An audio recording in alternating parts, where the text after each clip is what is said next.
সুপ্রিয় শিক্ষার্থীরা, মধ্য এশিয়ার 5টি দেশ রয়েছে, যে দেশগুলোর নামের শেষে প্রত্যেকটারই স্থান রয়েছে। এই কারণে আমরা প্রচুর কনফিউজড হয়ে যাই আসলে কোন দেশটা কোনটা, এবং টোটাল মধ্য এশিয়ার দেশই বা কতটি।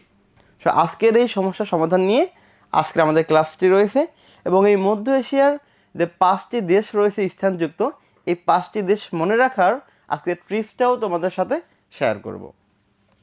মনে রাখা আমাদের ছোট্ট ট্রিপস হলো উতুতা কাকি।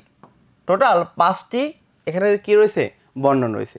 এই 5টি বর্ণ থেকে আমরা 5টি দেশের নাম মনে রাখবো।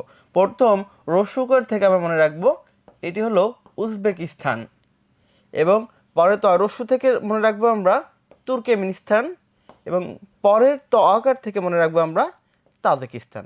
একইভাবে এই কাকি থেকে প্রথম ক আকার থেকে আমরা মনে রাখবো কাজাখস্তান, এবং সর্বশেষ করসি থেকে আমরা মনে রাখবো কিরগিজস্তান। আশা করি তোমাদের আজকের পর থেকে মধ্য এশিয়ার দেশ নিয়ে আর কোনো রকমের সমস্যা বা জটিলতা সৃষ্টি হবে না। এই টাইপের ইন্টারেস্টিং মজাদার ট্রিপস এবং ট্রিক্স পেতে প্যানাসিয়া পাবলিকেশনের সাথেই থাকুন।